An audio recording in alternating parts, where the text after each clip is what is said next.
This is not a Trayvax wallet.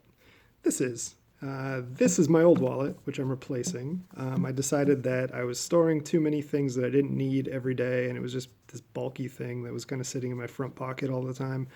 And I really only use a couple cards, and I think this is the same story everybody gives when they decide to switch to one of these little tiny Trayvaxes. So Trayvax makes a whole bunch of wallets. This is the cheapest, I think, and also the most minimalist, basic, which is something I'm really kind of into as far as like getting extra space in my pocket or like some bulk off of my everyday carry.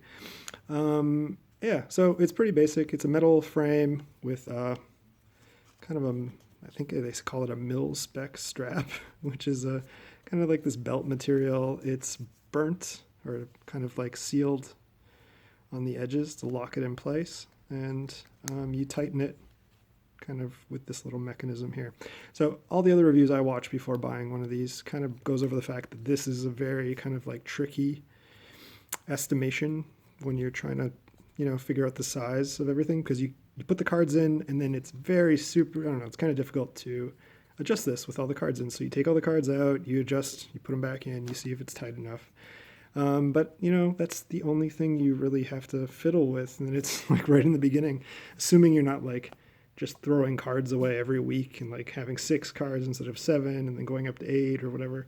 It's pretty easy to kind of get used to just carrying 8 cards and that's it, right?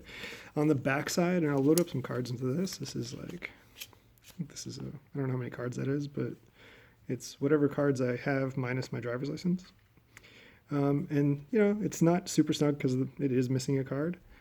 But you load it up, you put some cash in this little kind of spot, which is really kind of convenient. And yeah, there you go, right? So when you buy this is like also the most bare bones. There's a couple things you can also buy. You can buy these packages that essentially are just this base piece with accessories. So the 2 accessory kind of things that I noticed and I didn't buy where an armor kit, and it's just like a plate that includes like I think a bottle opener. It's made of the same material, but it's just a flat kind of like credit card size thing. It goes on top and sandwiches all of your cards. For me, that kind of meant that I was going to be able to carry one less card. The top card wasn't really going to be as accessible because I'm always going to have to fiddle with it and the armor plate. And anyone who has the armor plate can totally leave a comment and let me know if I'm wrong, but it just seemed like it was taking up some of the like space and some of the practicality of having a really tiny wallet. It also blocked I think RFID, not completely, but it helped, I guess. But it was an extra, I think it was $14, $10, somewhere around there. And I don't know, I just decided against it. Another kind of neat kit, which who knows, I might get both of these things in the future, but it's a leather notebook. And so it holds a space pen. I carry a space pen like every day. This is one of them. And it has like a leather slot and it fits here, and you can run this loop through the leather kind of fold. It's got a notepad built in, but it makes the wallet as big as this. So, I mean, it's going to be as thick as this at least. But so I didn't really see the point. Like I'm trying to get away from this, and like this makes way more sense. So luckily, I don't know, it's kind of weird. It's the cheapest option, but it's also probably the one that works the best for me. I mean, if you're switching wallets because you wanted it to look cooler, then yeah, go for the other 2 things. I mean, if it's not going to bother you that much to have to fiddle with them, but if you're just looking for like straight up practicality, so far so good with this. I mean, I'll probably review it in the future just to give a bit of an update, see how this is holding up, this strap.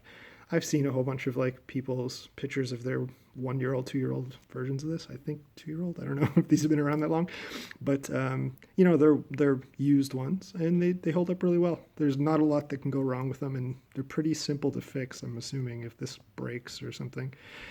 But yeah, that's it. So far so good. Yeah, subscribe, I guess, if you want to see the updated video. I'm going to have other videos about other EDC stuff that I carry. Oh, Aaron, I can show you. So against the space pen, and then I have a Swiss Army knife. I don't carry this one around, but there's also the option to kind of use that lanyard on it.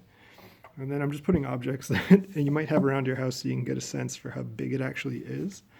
And that's just like a Bic lighter. Put those next to each other. Yeah, like that. Anyway, thanks for watching.